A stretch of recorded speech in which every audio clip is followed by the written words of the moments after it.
Welcome बच्चों। Last time से हम देख रहे हैं हमारा वेव ऑप्टिक्स, जिसमें हमने रिफ्रैक्शन, रिफ्लेक्शन, इंटरफेरेंस, डायफ्रैक्शन ये देखा, और उसी पे हमारे क्या है न्यूमेरिकल चल रहे हैं। ठीक है, चलो देखते हैं। हमारे पास है क्वेश्चन नंबर 13। आप टेक्स्ट बुक पे देख सकते हो, वो वाले जो क्वेश्चंस है वो क्वेश्चंस आप वहाँ पर देख सकते हो। ठीक है, हमारे पास ये आंसर्स के हमने हेडिंग डाल दी। यहाँ पर हमारे पास है क्वेश्चन नंबर 13। अब देखो क्या कहा उन्होंने, white light consist of wavelengths from 400 nanometre to 700 nanometre. यानी अगर हम बात करते तो ये जैसे कि रेंज देते ना, जैसे λ1 से शुरुआत होकर λ2 समझो, और बीच में बहुत सारी क्या दी है उन्होंने वेवलेंस होंगी, तो ये यहाँ से यहाँ तक यानी 400 से लेकर 700 तक दिया है। तो हम यहाँ पे गिवन डेटा में लिख देते हैं गिवन डेटा। ठीक है, स्टार्टिंग में अब वो बात की, यहाँ पे उन्होंने कुछ भी ऐसा मीडियम नहीं कहा था, आप उसको एयर या फिर वैक्यूम ले सकते हो। तो मैं λ1 लिख लेता हूँ।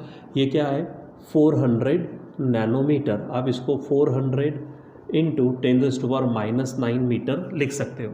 उसी प्रकार दूसरी क्या वैल्यू है λ2, तो ये 700 नैनोमीटर, मतलब 700 इंटू 10⁻⁹ मीटर आप ऐसा लिख सकते हो। ठीक है, चलो अब क्या कहा उन्होंने, what will be the wavelength range seen when white light is pass through the glass of the refractive index. पहले तो आपको क्या है कि ग्लास का रिफ्रैक्टिव इंडेक्स यानी म्यू जी दिया है, कितना है वो आपके पास 1.55, और आपको निकालना क्या है वेवलेंथ रेंज। ठीक है, किस में, फॉर ग्लास। ठीक है, तो वेवलेंथ रेंज निकालेंगे हम ग्लास के लिए। तो चलो उसके लिए हम काम करते हैं यहाँ पर।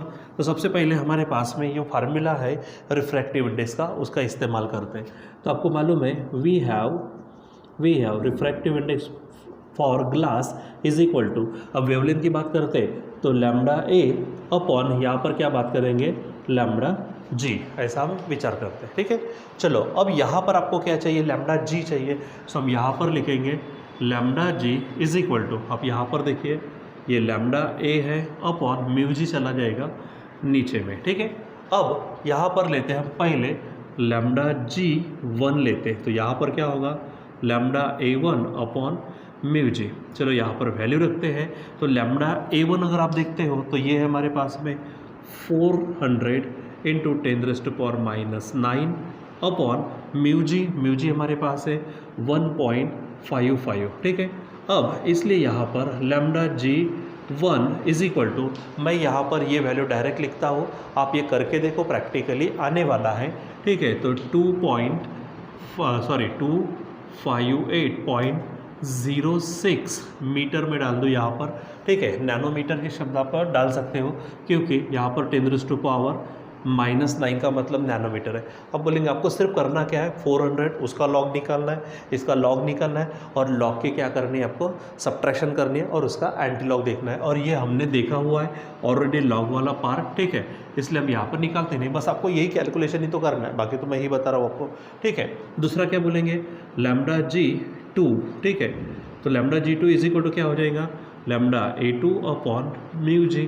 फिर से λA2 क्या है हमारे पास में, ये देखो this is 700 into 10⁻⁹ upon μg, फिर से 1.55 हमारे पास में। ठीक है, फिर से आप इसको सॉल्व करेंगे तो आपको मिल जाएगा λg2, मतलब यहाँ पर इसको सॉल्व करेंगे तो ये सेकंड वैल्यू आपको मिलेंगे, वो होगी 451.61, ये इन दोनों का, और यहाँ पे 10⁻⁹ रहेगा तो आप उसको नैनोमीटर आप बोल सकते हो। ठीक है, ये आ जाएंगे, और फाइनली आपको लिख देना है क्या कहा था उन्होंने।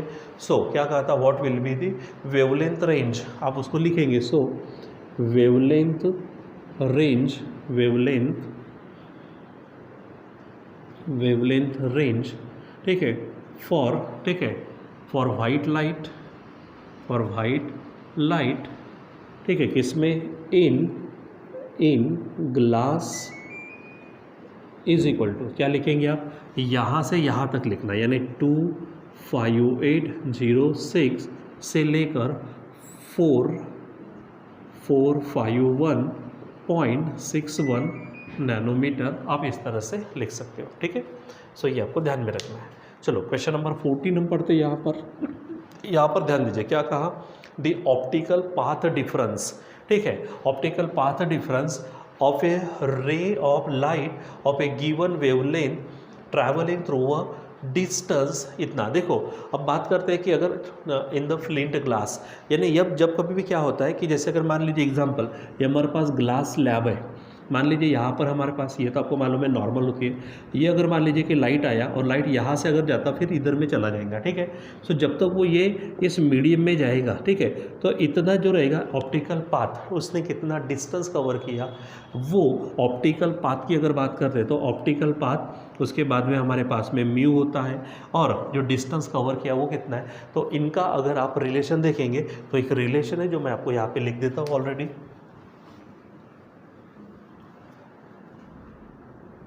तो पहले स्टार पॉइंट में मैं आपको रिलेशन लिख देता हूँ, ठीक है, वो ध्यान में रखना। Optical path is equal to, आपको मालूम है ये जो म्यू रहेगा, ठीक है, तो म्यू जो भी मीडियम रहेगा, समझो मैं इसको नाम दे देता हूँ म्यू एम, इनटू यहाँ पर मैं नाम देता हूँ डी एम, ठीक है। अब आप बोलेंगे कि डी एम क्या है, तो वेयर डी एम हमारे पास है distance of ray of light, बोल सकते हो, of ray of light in medium, ठीक है, distance of ray of light in medium, आप ऐसा शब्द डाल सकते हो, ठीक है। यानी optical path is equal to refractive index and into the distance of ray of light in the medium, ये ध्यान में रखना, ठीक है। चलो पहले हम काम करते 14। अब देखो क्या कहा उसने, the optical path difference of a ray of light of a given wavelength traveling through a distance of 3 centimeter in the flint glass। देखो आपको डिस्टेंस दिया है, यानी गिवन डेटा में जब आप जाएंगे तो गिवन डेटा आपको डिस्टेंस दिया, लेकिन इसमें फ्लिंट ग्लास, तो आप एफडी बोल सकते, या फिर प्रिंट ग्लास है तो आप यहाँ पे सिंपल जी शब्द यूज़ कर सकते हो, डीजी यानी फ्लिंट ग्लास समझो, तो कितना दिया है वो 3 सेंटीमीटर, या फिर आप डी एफ जी भी लिख सकते हो, ठीक है। In the flint glass having refractive index 1.6, यानी ग्लास का जो रिफ्रैक्टिव इंडेक्स दिया है वो है 1.6। आगे क्या कहा, इज सेम, यानी कौन, optical path is same as that on travelling a distance 1 centimetre through the medium. अब मीडियम का नाम नहीं दिया तो समझो वो मीडियम, समझो क्या है, यम ले लेते, तो डी एम कितना है 1 सेंटीमीटर, ठीक है। तो the medium having refractive index, उसका रिफ्रैक्टिव इंडेक्स दिया है, यानी आप म्यू यम बोल सकते हो, 1 पॉइंट क्या दिया है 25 ये दिया है, ठीक है। So determine the value of X, आपको ये निकालना है वैल्यू ऑफ एक्स, ठीक है। तो चलो काम करते हैं, पहले ऑप्टिकल पाथ का फार्मूला लिखते हैं। सो वी हैव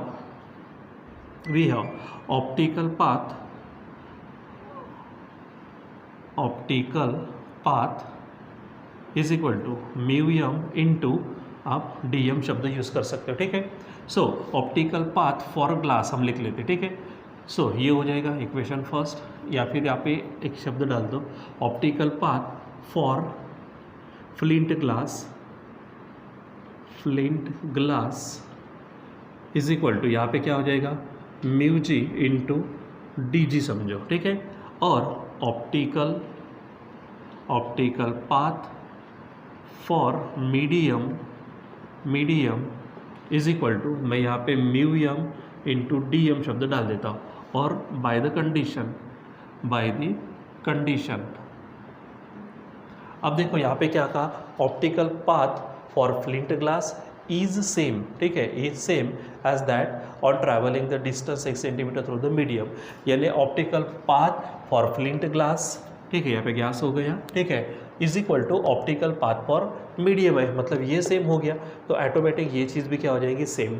मतलब क्या बोलेंगे कि mu G into D G is equal to mu M into D M, ठीक है। अब वैल्यू रखो, तो म्यू जी कितना है, देखो आप म्यू जी है 1.6 इंटू डी जी कितना है 3 centimetre is equal to mu M है हमारे पास 1.25 इंटू डी एम है हमारे पास x, और लास्ट में कहा find the value of x। So x is equal to क्या होगा, तो 1.6 इंटू 3 अपॉन 1.25 इधर दे, ठीक है।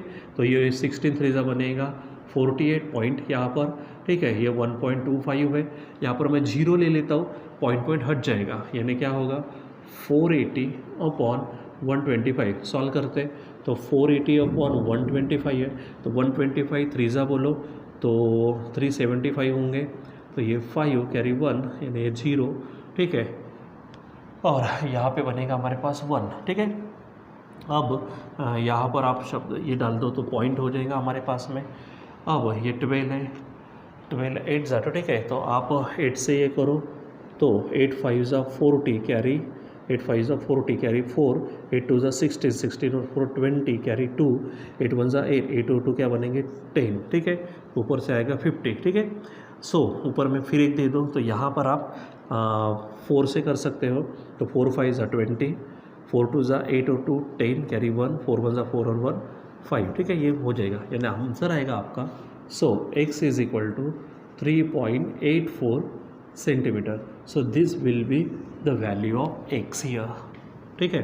तो यहाँ पर x की वैल्यू हमारे पास में ये हो जाएगी, ठीक है बच्चों। तो यहाँ पर हम क्या करते हैं कि इस तरह से हमारे पास जो क्वेश्चंस होते हैं, जो मटेरियल आपको दिया जाता है, गिवन डेटा होता है, उसके बाद में जो क्वेश्चन होता है उन दोनों को लिंकअप करना है, यानी गिवन और क्वेश्चन इनको लिंकअप करने के लिए हमारे पास जो फार्मूले है, बेसिक कंसेप्ट है, डेफिनेशन है, जो भी है, इनको अगर बराबर जोड़ देते हो तो अपने आप आपके क्या हो जाएंगे, न्यूमेरिकल्स इजीली सॉल्व हो सकते हैं, ठीक है।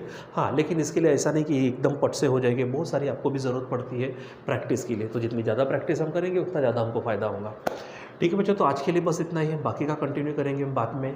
Till then bye.